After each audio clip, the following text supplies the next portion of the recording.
Shorting, going short. What does that even mean? I'm going to explain it to you.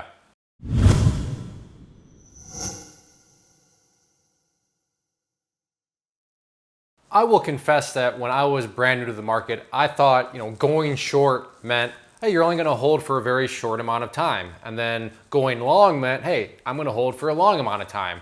Hopefully I'm not the only person that ever thought that. But like I said, in my confession, that's what I originally thought going short meant, or shorting, meaning, I guess shorting just means you're going to hold for like a few minutes or like a day.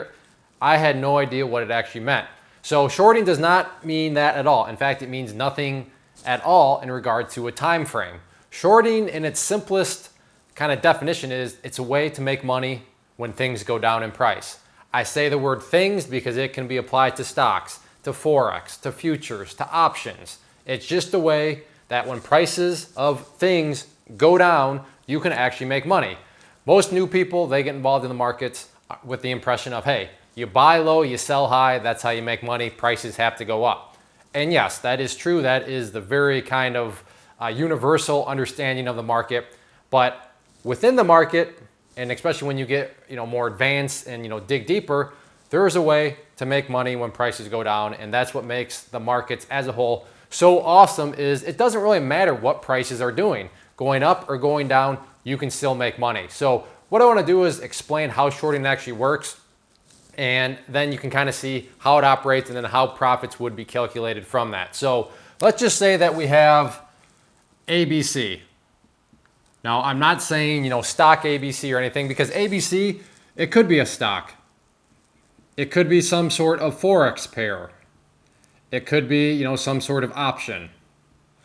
Like I said, when things go down in price, money can be made. So these are all the things here, but we'll just call it ABC.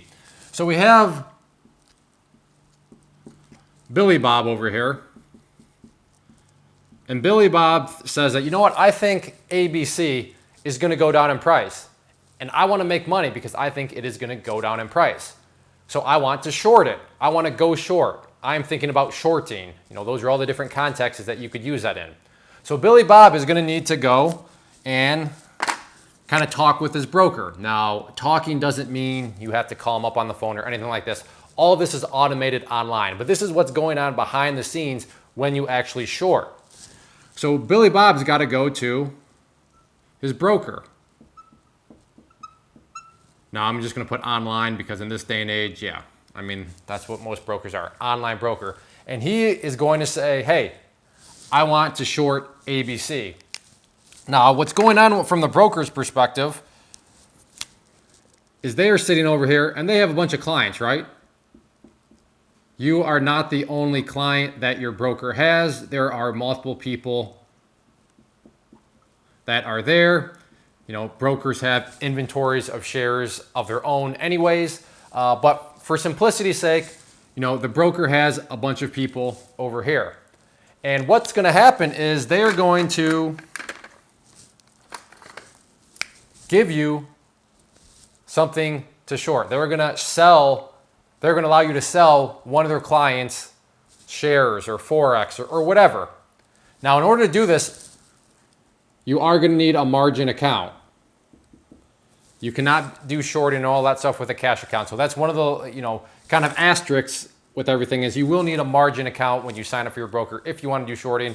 And most brokers, in fact, it might actually be a regulation that you need at least $2,000 in your margin account in order to do shorting. Don't quote me on the 2,000.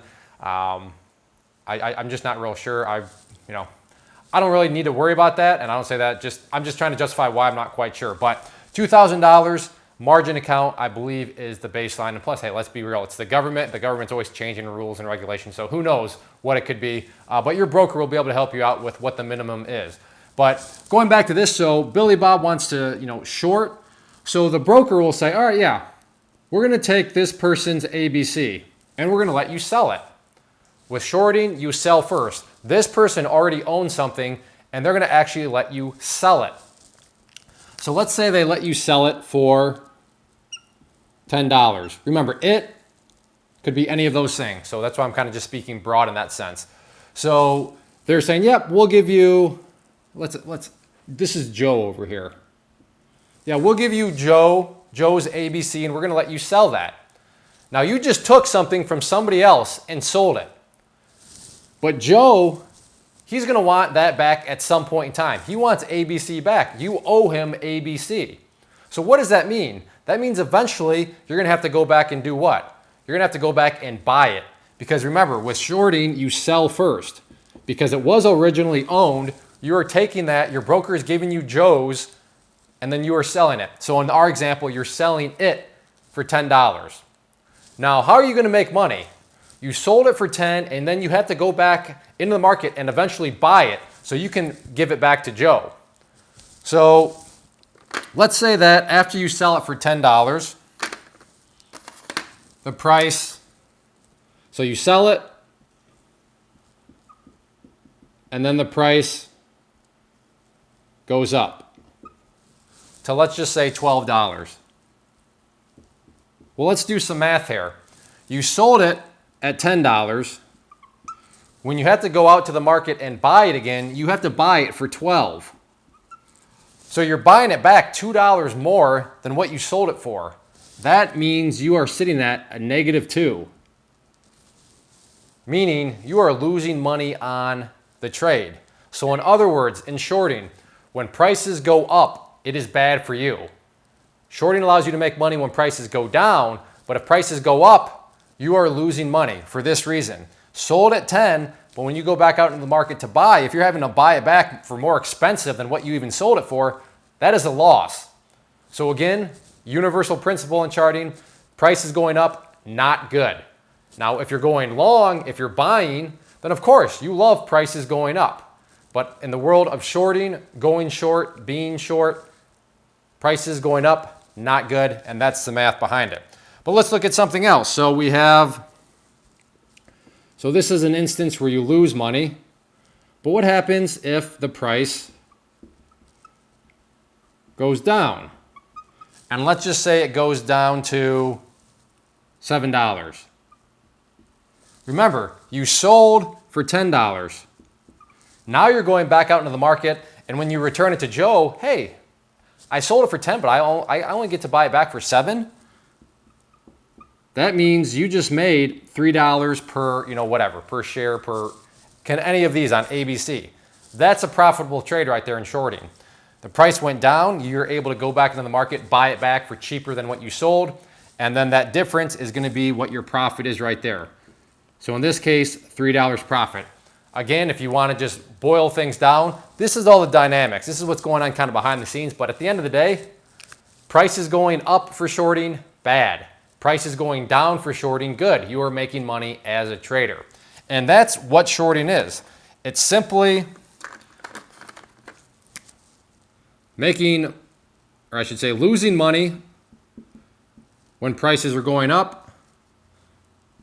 When prices are going down, you're making money. Again, this whole, how it works up here, this was kind of just an FYI. It's not like you need to call up your broker and be like, hey, do you have any clients that would be willing to let me, borrow and sell? No, you don't need to do any of that. You just click through your online broker and all this happens very quickly.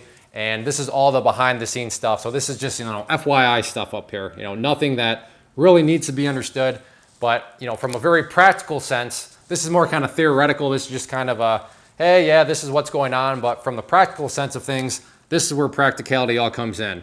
When prices are going up, you are losing money. When prices are going down, you are making money in the world of shorting. So hopefully that helps out. If there are any other questions or anything, definitely leave those down in the comment section below.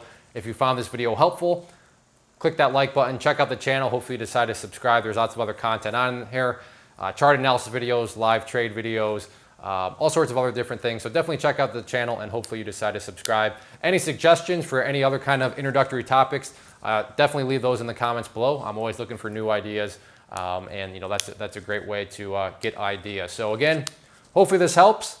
Keep in mind this as you get into the markets, and now you understand that shorting does not mean you're just holding for a few days like I originally thought. So thanks for watching. Have a good one.